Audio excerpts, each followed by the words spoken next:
Au Kazakhstan, le président met en garde les opposants qu'il appelle terroristes et bandits. Il a donné l'ordre aux forces de l'ordre d'ouvrir le feu sans sommation en cas de nouvelles perturbations. Le pays est secoué depuis dimanche par un mouvement de contestation déclenché par une hausse des prix du gaz. Les manifestations organisées dans plusieurs villes ont viré à l'émeute, faisant plusieurs dizaines de morts et plus d'1 millier de blessés. Dans son allocution télévisée ce vendredi, le président kazakh a rejeté toute idée de négociation avec les protestataires. La loi et l'ordre sont les principales garanties du bien-être de notre pays, a-t-il dit. Cela ne vaut pas seulement au Kazakhstan, cela vaut dans tous les pays civilisés. Cela ne signifie pas une atteinte aux droits civils et aux libertés humaines, au contraire. Ce qui s'est passé à Almaty et dans d'autres villes du pays l'a montré, c'est le non-respect des lois, la permissivité et l'anarchie qui conduisent à la violation des droits de l'homme.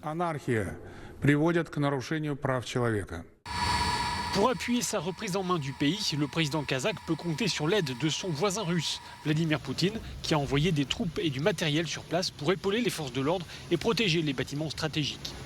Le président kazakh a d'ailleurs chaudement remercié le chef du Kremlin pour avoir répondu très rapidement à son appel à l'aide.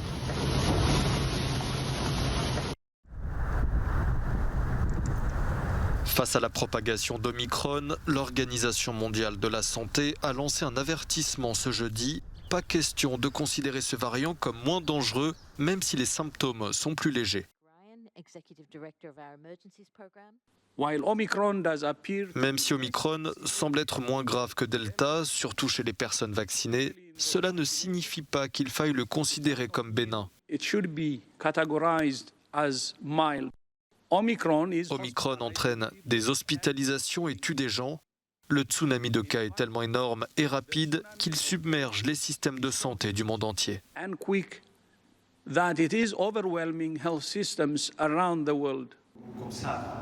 Au Portugal, l'obligation du télétravail en vigueur depuis le début de l'année est prolongée jusqu'au 14 janvier, date à laquelle les bars et discothèques pourront notamment rouvrir leurs portes aux clients munis d'un test négatif.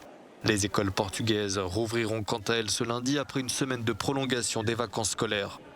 Autre information à retenir, les voyageurs qui arrivent par avion dans le pays devront continuer de présenter un test négatif au moins jusqu'au 9 février. Selon des experts, la Norvège pourrait connaître une augmentation des cas de Covid dans les prochaines semaines en raison d'Omicron. Le pays compte jusqu'à présent l'un des plus faibles taux de contamination d'Europe. En Autriche, le gouvernement a décidé de rendre obligatoire le port d'un masque FFP2 à l'extérieur si 2 mètres de distance ne peuvent être respectés. Plus filtrant qu'un chirurgical, ce masque était déjà obligatoire dans les transports et les lieux publics fermés. Après 2 ans de pandémie, les traitements contre le Covid-19 se multiplient. En Autriche, dans une clinique de Vienne, un projet pilote de traitement par anticorps monoclonaux a débuté pour des patients atteints de Covid-19. Le médicament, connu sous le nom de Sotrovimab, est utilisé pour traiter les patients Covid-19 à haut risque, mais présentant des symptômes légers et ne nécessitant pas d'oxygène supplémentaire. Ce traitement s'adresse dans un premier temps aux patients atteints d'immunodéficience, souffrant d'un cancer ou de maladies chroniques, comme le diabète ou les rhumatismes inflammatoires chroniques. Nous choisissons d'abord ces patients-là. L'idée est de sélectionner des anticorps naturels et de les reproduire artificiellement pour les administrer ensuite en traitement, généralement par une perfusion.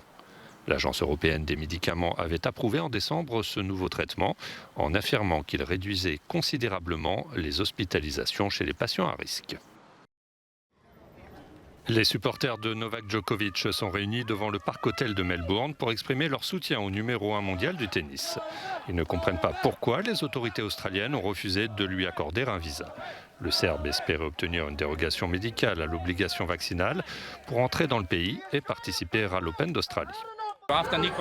Après Nikola Tesla, il est probablement le plus grand phare que le peuple serbe ait jamais eu. Il représente notre pays et il le représente avec amour, avec les vraies valeurs serbes.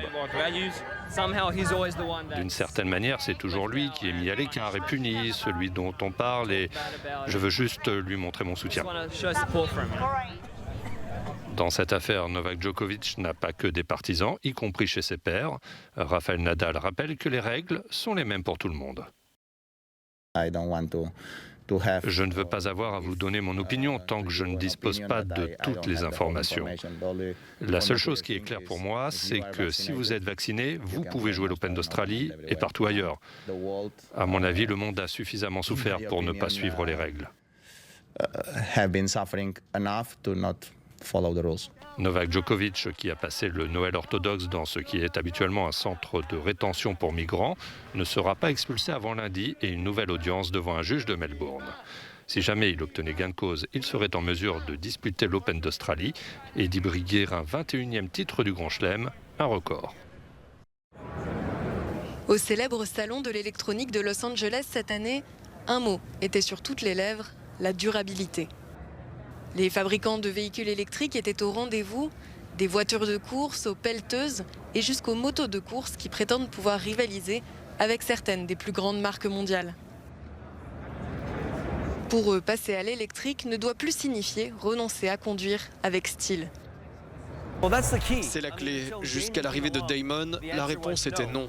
Si vous passiez d'une moto à essence à une moto électrique, vous deviez faire un compromis, ce que personne n'est prêt à faire juste pour passer à l'électrique. C'est pourquoi nous nous sommes concentrés sur le développement d'une technologie de chaîne cinématique électrique d'un genre entièrement nouveau qui fournit la puissance et l'énergie nécessaires pour surpasser les performances de l'essence. Cette moto est ainsi capable de rouler à 320 km/h, d'avoir une autonomie de 235 km, de passer de 0 à 100 km en moins de 3 secondes. Mais qu'en est-il des autres véhicules comme les camions, gourmands en carburant? Au moins autant un symbole des États-Unis que les McDonald's et les westerns de Clint Eastwood. Ce camion est entièrement électrique, rapporte notre correspondant aux États-Unis, Orlando Crawford, et n'importe qui pourrait l'acheter maintenant, à condition qu'il soit prêt à payer jusqu'à 3 fois le prix d'un camion diesel ou à l'essence. Un autre défi, bien sûr, pourrait être de trouver un endroit pour le recharger.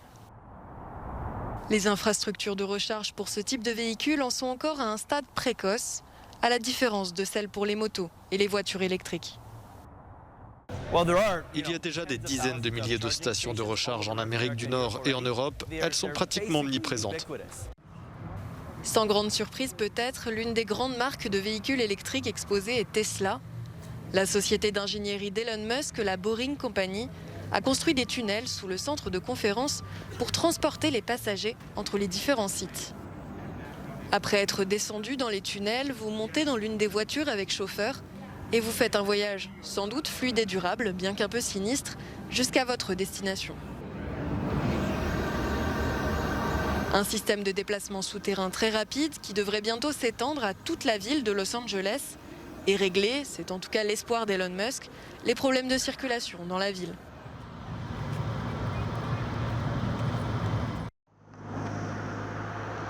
Les habitants de Mocragora savaient déjà qu'ils vivaient dans un village d'exception. Leur sentiment a été confirmé le mois dernier. L'Organisation mondiale du tourisme a consacré ce village serbe comme l'un des meilleurs villages touristiques du monde, capable de faire du tourisme une source d'opportunités et un moteur du développement durable. Il y a de bonnes personnes, de bons produits nationaux et une nature encore intacte. Nous accueillons tous ceux qui viennent chez nous. Ici, tout le monde s'accorde à dire que la plus grande promotion de Mocragora tient à la construction du village voisin de Kustendorf par le célèbre réalisateur Emir Kusturica. Avec l'arrivée du professeur Kusturica, Mečavnik est devenu un lieu de rencontre de la culture avec des retombées sur l'ensemble de la région. Chaque année, le Festival international du film et de la musique de Kustendorf, créé en 2008 par Emir Kusturica, attire de nombreuses personnes. Ce chemin de fer, qui reliait autrefois Mocragora au reste du pays, est aujourd'hui apprécié notamment par les touristes. La reconstruction du chemin de fer a permis aux touristes de profiter de la région. Tout est parti du chemin de fer. Le village de Mocragora bénéficie de belles rivières et d'eau potable. Depuis 2005, la zone naturelle est protégée. Les habitants se sont notamment opposés à l'exploitation d'une mine de nickel et des gardes du parc naturel luttent au quotidien contre les constructions illégales. Notre tâche est de protéger cette belle nature des influences humaines. Mocragora compte actuellement près de 600 habitants. Si de nombreux jeunes ont quitté le village au cours des dernières décennies, beaucoup d'entre eux ont décidé d'y revenir.